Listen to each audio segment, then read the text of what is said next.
Welcome back. Today's book is Where Butterflies Fill the Sky, written and illustrated by Zara Marwan. Working as a traditional artist with watercolor and ink, Zara creates work that reflects her cultural roots in Kuwait, as well as her life now in Albuquerque, New Mexico. She loves poetry and independent cinema, and how quiet and mysterious the night is. She is deeply fond of the sea.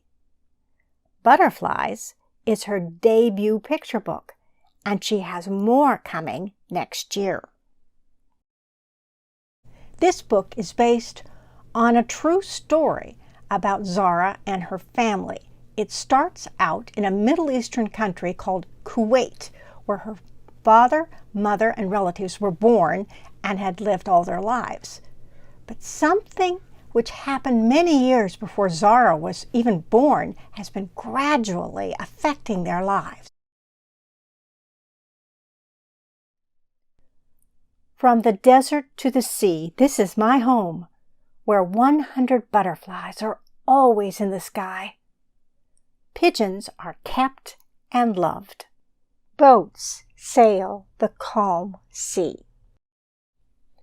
Mama is on the shore. My aunties drink their tea. Baba swims in the open water. His sister takes the boat out to sea.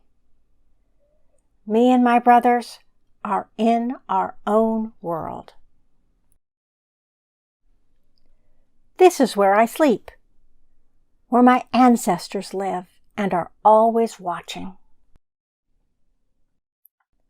My aunties hold me close. They try to protect me the only way they know how. People say we don't belong here. We have to leave our home. Baba tells me there is magic in the place we'll go.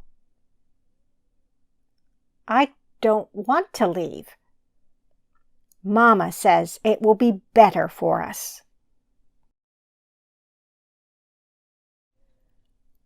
I say my goodbyes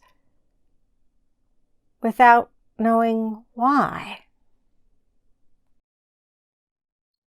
and travel far, far away to a new place where every day seems like a year, where no one speaks like me. Are my ancestors still watching? Baba walks in the river, and Mama sits under the cottonwood tree. My brothers are in their own world.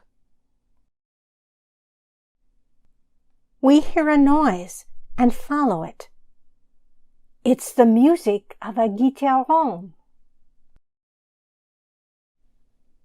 People dance. They are happy.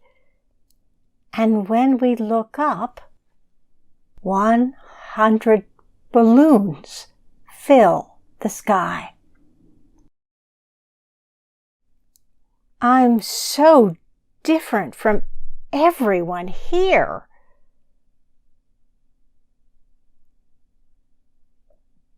But these new people show me I belong. My family sends reminders that they are thinking of me. And I tell them that I'm thinking of them too, that I miss them and hope that we can be together again. That in this new place of high desert, I have found a home. The end. So why did Zara and her family decide to leave Kuwait? Well, in 1961, many years before Zara was born, Kuwait, which had been governed by the British Empire, became an independent country, and its new government attempted to register everyone who met the requirements to be an official citizen of Kuwait. But not every family found out in time. Zara's father, who was just a teenager at the time, and his entire family missed the registration deadline. So even though Zara's father and his family had been born in Kuwait and lived in Kuwait all their lives, he was labeled a stateless person, a citizen of no country. And therefore, Zara and her brothers, when they were born, were also labeled stateless. And for a long time, it didn't seem to matter. They spoke the same language, they dressed the same, their culture was the same as people who were citizens of Kuwait. Then, gradually, the Kuwaiti government started passing laws labeling stateless people as illegal residents, barring people like Zara and her brothers from going to public school or college, making it illegal for them to get medical care or even to get married.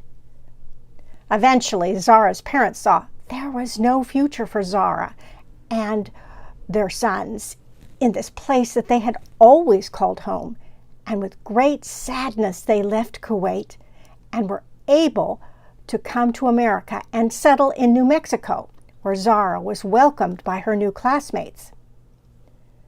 Now, since Zara and her family came to America, some of the restrictions on stateless residents in Kuwait, including some of Zara's own relatives, have eased a little bit.